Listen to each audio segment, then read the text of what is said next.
Hello everyone, आज हैं आप ज्ञानवर्धक एमजे चैनल पर। और आज मैं आपको ये बताने वाली हूँ कि अब आपके बोर्ड एग्ज़ाम जो क्लास 10th के हैं वो बहुत ही पास आ गए हैं।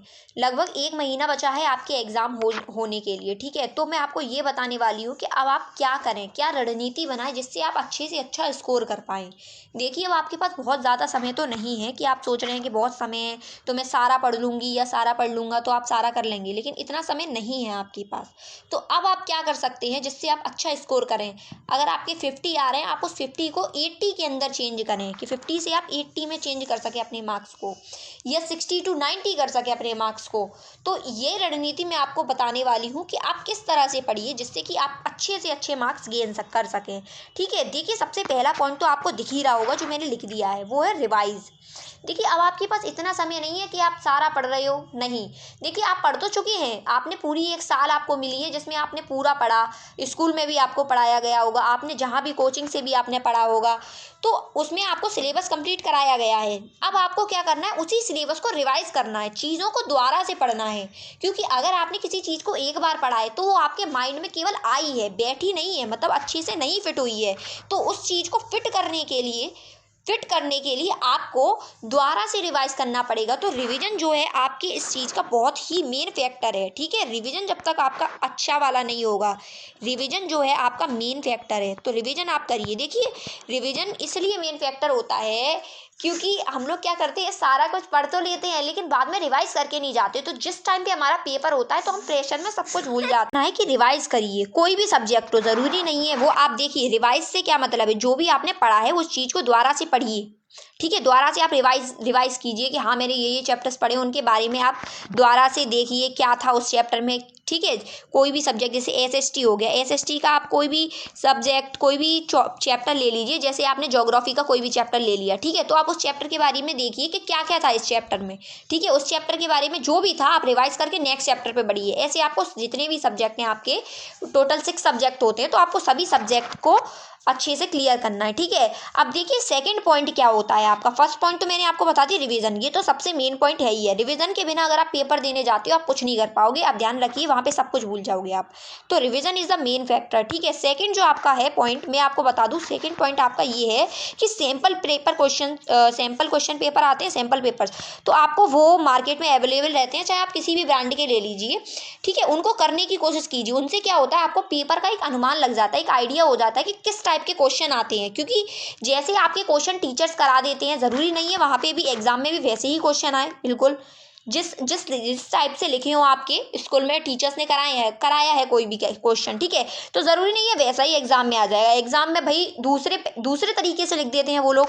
तो आपको उससे ये समझ में आएगा कि हम किसी क्वेश्चन को कितने तरीकों से लिख सकते हैं, ठीक है। एग्जाम में वो क्वेश्चन कितने तरीकों से पूछा जा सकता है, तो आप उसका आंसर दे सकते हैं, ठीक है। सैम्पल पेपर क्वेश्चन से हमें बहुत आइडिया हो जाता है कि भाई क्वेश्चन कैसे बन के आने वाला है और हम उसे कैसे लिख पा रहे हैं। क्वेश्चंस को आप लिख कर देखिए, ठीक है। क्वेश्चन के आंसर्स को आप लिख कर देखिए। अपनी नोटबुक लेके बैठिए, सबसे पहले तो कोई क्वेश्चन है आप पढ़िए, आप लिख कर देखिए। ओवरऑल आप एक समरी के रूप में आप लिखिए कि मैं क्या लिख सकता हूँ इस क्वेश्चन के आंसर में, ठीक है। जो भी आप लिख देते हैं उसके बाद पढ़िए कि आपने उस क्वेश्चन का जो आंसर लिखा है वो सही है या गलत। क्वेश्चन में जो पूछ रहा है आपने वही लिखा है या कुछ और ही लिख रहे हो आप। पेपर में कुछ और नहीं चलेगा, जो वो क्वेश्चन पूछ रहा है आंसर वही उसको चाहिए, ठीक है। अब देखिए, अगर सैंपल पेपर आप नहीं लगाएंगे तो आपका ये रहेगा, आप क्वेश्चन समझ नहीं पाएंगे। यहाँ पे आप पढ़ के चले जाइए, कोई दिक्कत नहीं है, आप सारे क्वेश्चन आप लर्न करके चले जाएंगे, बिल्कुल दिक्कत नहीं है। वहां जाके जब आप नए क्वेश्चन को देखेंगे, क्वेश्चन दूसरे तरीके से लिख कर आया, तो आपको समझने में वहां समस्या हो जाएगी और उसी के कारण आप क्वेश्चन नहीं कर पाएंगे। आता हुआ क्वेश्चन भी आपका छूट जाएगा, क्योंकि लगभग क्वेश्चन सारे आते हैं, सभी स्टूडेंट को आते हैं, लेकिन हर स्टूडेंट कर नहीं पाता। क्यों नहीं कर पाता हर स्टूडेंट? क्योंकि वो क्वेश्चन को समझ ही नहीं पाता कि क्वेश्चन पूछ क्या रहा था। जब तक हमें ये नहीं समझ आएगा कि क्वेश्चन हमारा क्या पूछ रहा है तो हम नहीं कर सकते हैं।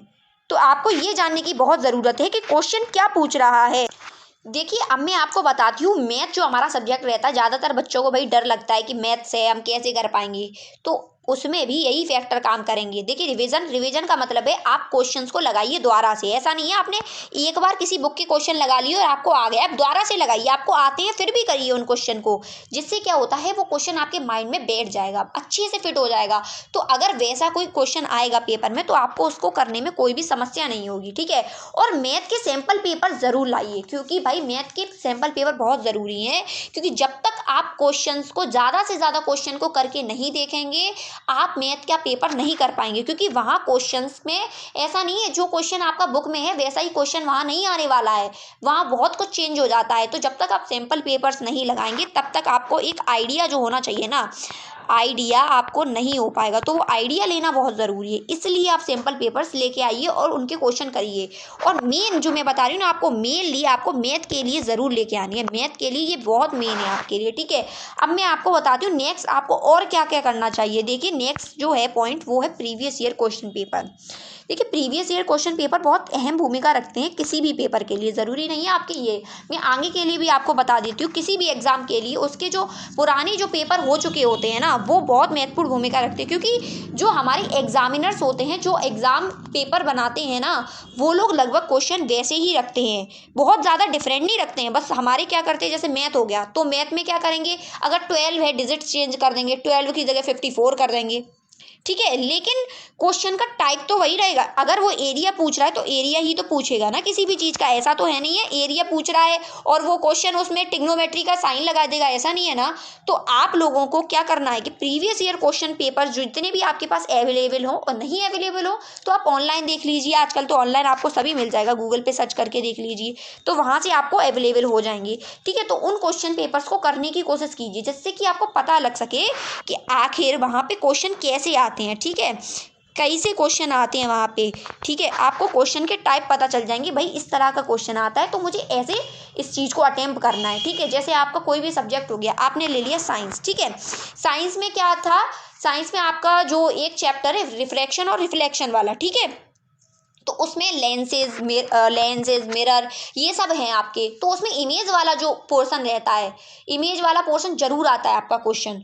तो उस टॉपिक को आप अच्छे से करके जाइए, क्योंकि आप प्रीवियस ईयर क्वेश्चन पेपर्स में देखेंगे इमेज वाला एक ना एक क्वेश्चन आपको ज़रूर मिलेगा।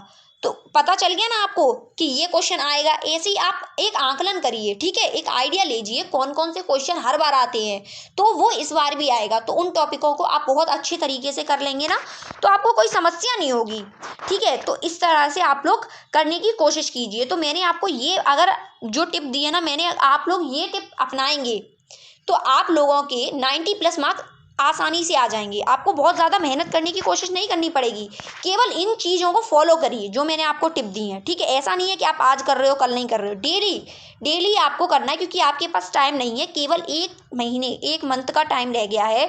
तो आपको इन चीज़ों को बहुत अच्छे से फॉलो करना बहुत ही ज़रूरी है, ठीक है। और मेरे चैनल को सब्सक्राइब कीजिए ज्ञानवर्धक MJ को, और लाइक शेयर माई वीडियोज़।